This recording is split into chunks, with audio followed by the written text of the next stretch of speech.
mau tidak mau kita sebagai milenial itu pasti akan berbaur juga dengan Gen Z itu. Nah, yang Ana rasakan biasanya gitu, Gen Z itu cenderung pola pikirnya pendek, Zat.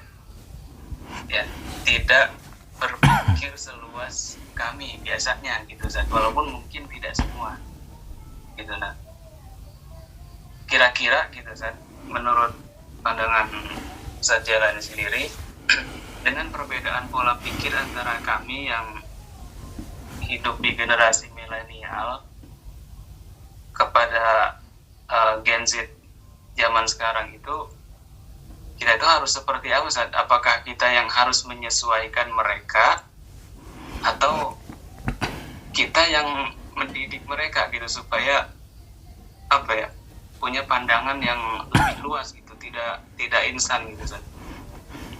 Kira-kira seperti itu, Zat, pertanyaannya. Ya, mungkin itu pertanyaannya nanti akan dijawab oleh kita sama Ustadz Arman, berarti setelah Ustadz Arman nanti memberikan ya tanggapan terhadap apa yang tadi disampaikan sendiri gitu. Jadi balik lagi ke Ana nih. Ya, tadi kan udah disampaikan dari satu sisi mereka ringkih tapi canggih, dan itu memang sesuai dengan teknologinya. Sebagaimana tadi analisanya, ternyata memang otak generasi itu ya sesuai dengan teknologinya. Ya simpelnya sebetulnya memang ya karena teknologinya yang mereka menciptakan gitu. Ya, teknologinya mereka menciptakan. Ketika mereka suka instan, ya mereka juga membuat aplikasi, membuat teknologi yang ya mendukung ya kebiasaan mereka yang suka instan tadi gitu. Ya, dan ketika orang yang dulu biasa memang berproses panjang, mereka juga mungkin menyiapkan teknologi yang intinya yang sesuai dengan kebutuhan mereka.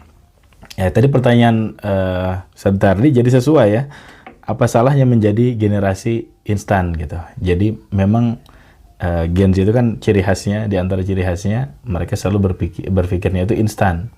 Ya, berpikirnya pokoknya kalau kaya ya berarti kita buat konten viral, besoknya kaya gitu.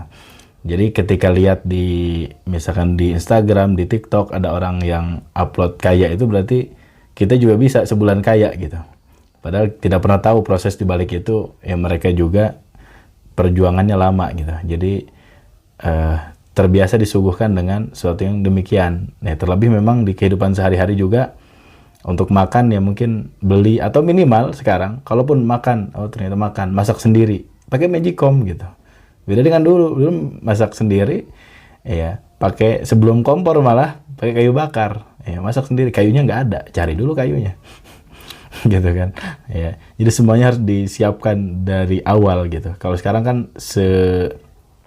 tidak instannya pun dia masak nasi pakai rice cooker gitu. Tetap instan juga sebetulnya. Nah, berarti pertanyaan berikutnya, sebagaimana tadi, apa kita harus menyesuaikan kepada yang terbiasa instan ini, karena memang generasi sekarang demikian, apa kita pertahankan tuh pola yang dulu gitu. Ya, maka pertanyaannya berarti, apa salahnya dengan terbiasa instan gitu. Misal, ya, jadi yang akan kita bahas tuh apa salahnya ketika kita menjadi generasi instan gitu. Makanya kan generasi sekarang disebutnya generasi micin ya. Ternyata filosofinya itu, micin itu bumbu yang paling cepat membuat makanan enak. Nah itu. Jadi ini makanan kasih ini, kalau pengen nikmat micin terakhirnya gitu. Makanya ya salah satu penyedap rasa gitu. Jadi memang topping terakhir yang kalau susah enak udah pakai inilah gitu. Disebut generasi micin tuh secara filosofis ternyata ya memang serba instan gitu. Ya, seperti micin tadi, membuat makanan seenak mungkin dengan waktu sesingkat mungkin gitu. Maka pertanyaannya, apa salahnya dengan menjadi generasi yang instan? Cuma Anda latar belakangnya dulu. Ternyata bahwa kalau di agama kita tentu saja, di antara kisah yang pernah saya dengar, ketika Nabi Nuh dikabarkan kaumnya atau umatnya akan diazab oleh Allah Subhanahu wa taala, jadi akan diturunkan azab berupa air bah itu. Ya. Nabi Nuh itu diperintahkan untuk buat kapal. Nah, seingat saya yang menariknya itu ketika disuruh oleh Allah Subhanahu wa taala buat kapal untuk persiapan nanti banjir, ternyata nggak ada kayunya gitu. Yang Allah perintahkan apa? Yang Allah perintahkan ya nanam dulu gitu. Kalian tanam dulu kayunya. Baru nanti setelah pohonnya besar dibuat ya perahu itu gitu.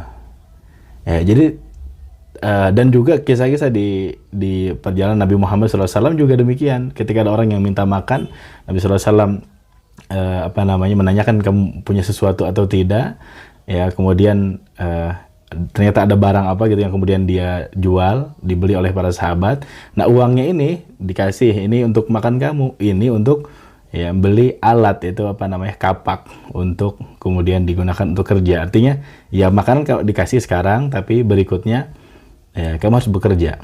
Ya artinya tidak ada yang instan gitu. Ya begitu pula perjalanan Nabi dakwah. Ya ternyata perjalanan panjang juga tidak instan. Gitu Zat. Jadi apa salahnya gitu ketika kita hidup terbiasa instan, tapi ya, kita latar belakangi bahwa di agama kita justru perintah-perintahnya menunjukkan bahwa kita itu memang harus berproses dalam setiap melakukan hal-hal yang besar khususnya Zat. Nah itu mungkin Zat. Silahkan diluruskan. Barakallahu fikum. Terima kasih Ustaz Arman dan juga Ustaz Tardi ya. Jadi gini, ini mungkin Ana memberikan tanggapan gitu ya, langsung dua gitu ya, apa salahnya jadi generasi yang instan gitu, atau yang istilah Kang Tardi tadi, yaitu apakah kita tetap mempertahankan pola yang lama gitu, dengan perbedaan pola pikir tadi menyesuaikan, atau mereka yang harus menyesuaikan dengan kita. Nah, kita gini saja dulu, kita dudukkan dulu mana sebenarnya yang terbaik di antara kedua pola pikir tersebut. Apakah berpikir secara instan yang bagus, yang benar atau yang bagus, atau yang berpikir semuanya adalah proses. Nah, yang gini, semuanya itu pasti ada plus minusnya gitu. Cuman ya perlu kita ketahui bahwasanya dalam hidup ini gitu ya, ya Allah itu tidak menciptakan segala sesuatunya itu langsung dengan bim salabim abrakadabra, langsung tiba-tiba ada seperti halnya Maryam misalnya, seperti halnya Maryam itu yang hanya duduk beribadah di mihrabnya itu, lalu kemudian datang semua makanan ke situ gitu. Itu kan bagian daripada ya mukjizat karunia rahmat dari Allah Subhanahu wa taala, itu yang memang untuk orang yang khusus gitu. Nah, cuman begini. Yang Ana itu ya pernah membaca gitu. Barangkali hal ini juga sudah antum tahu dan pernah Ana sampaikan bahwasanya Allah itu kan maha kuasa. Ketika menciptakan segala sesuatu hanya mengatakan kun, jadilah, fayakun, maka jadi. Jadi Allah itu begitu. Jadi Allah itu membuat segala sesuatu tanpa proses pun itu bisa gitu Allah. Tapi nyatanya kita tahu bahwasanya dalam penciptaan langit dan bumi itu adalah fi sittati ayyam. Jadi butuh waktu 6 masa. 6 hari. Nah itu sebagian para ulama itu, diantaranya yang saya pernah baca itu Yusuf Qaradawi, beliau pernah mengatakan kenapa Allah Subhanahu wa taala menciptakan langit dan bumi itu dalam 6 masa atau 6 hari gitu. Kenapa Allah tidak ciptakan langsung jadi begitu, langsung jadi. Nah beliau itu menyampaikan di antara hikmahnya bahwasanya segala sesuatu itu butuh proses, dan Allah itu ingin kayak semacam mentarbiyah gitu, ingin mendidik manusia bahwasanya segala sesuatu itu adalah butuh proses. Jadi Allah saja yang sudah mampu melakukan segala sesuatu langsung jadi, tapi ternyata Allah tidak lakukan itu. Jadi ingin mengajarkan kepada kita ini, ingin mentarbiyah kita itu ya, ingin mendidik kita bahwasanya ya segala sesuatunya itu adalah butuh proses. Sebagaimana halnya juga ketika kita hidup di dunia ini. Pada mulanya ketika baru lahir itu kita terlentang, setelah terlentang baru tengkurap, setelah tengkurap baru duduk, setelah duduk baru merangkak, setelah merangkak baru berdiri, baru tertatih-tatih belajar berjalan, lalu kemudian setelah itu baru berlari gitu. Baru berlari. Nah, itu kan semua kan apa namanya? Ada prosesnya, ada tahapannya. Nah, hidup itu memang begitu. Jadi semuanya itu adalah berproses. Kalau misalnya apa salahnya dengan Gen-Z ini yang berpikir instan atau istilah apa subuh pendek katanya ya. Jadi berpikir instan semua cepat ya salah. Karena hidup itu nggak begitu gitu. Karena hidup nggak begitu. Makanya ketika ya Ustadz Arman itu cerita ke Ana tentang masalah banyak anak-anak orang-orang di Bekasi misalnya ada sebagian yang sampai bunuh diri. Sebabnya apa? Sebabnya karena mereka ini pinjol terus kemudian judol gitu. Nah, jadi berpikirnya itu kan instan kan pendek gitu. Hanya diangan-angan jadi saya ini akan punya duit, akan kaya dengan cara apa? Dengan cara judi online. Nah, itu modalnya dari mana? Jadi pinjol dulu gitu. Jadi pinjaman online dulu, setelah itu baru judul, setelah itu mereka berpikir akan mendapatkan. Nah, ternyata hidup itu nggak sesimpel itu gitu.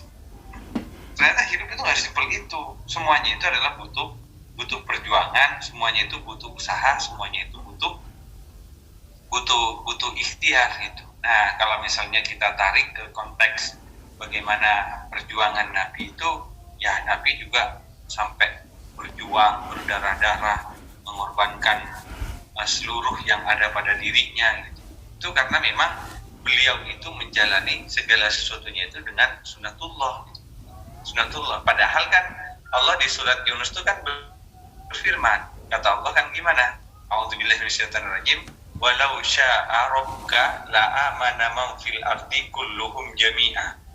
Kalau Allah itu mau, semuanya itu pasti Allah jadikan semua beriman gitu. Ya, walau syaa rabbuka la amana man fil ardi kulluhum jami'a. Kalau Allah mau, beriman semuanya. Tapi enggak begitu gitu. Ya, semuanya memang ada tahapannya, semuanya itu memang ada prosesnya. Jadi kalau misalnya tadi Kang Tardi tanya apakah kita menyesuaikan dengan mereka dengan perbedaan pola pikir tadi, ya tentu kita memang harus banyak ngobrol dengan mereka, ya kita harus banyak komunikasi dengan mereka, ya kita harus banyak kayak semacam mengedukasi kepada mereka ya bahwa hidup itu ya tidak bisa gitu instan. Jadi mie instan itu kan nggak bisa langsung kita makan kan, masih direbus air dulu, nggak ada sebenarnya yang instan. Nah, nanti mungkin apa sih yang menjadi penyebab dan lain sebagainya mungkin kita bisa bahas dalam segmen berikutnya. Itu barangkali pandangan dari Ana.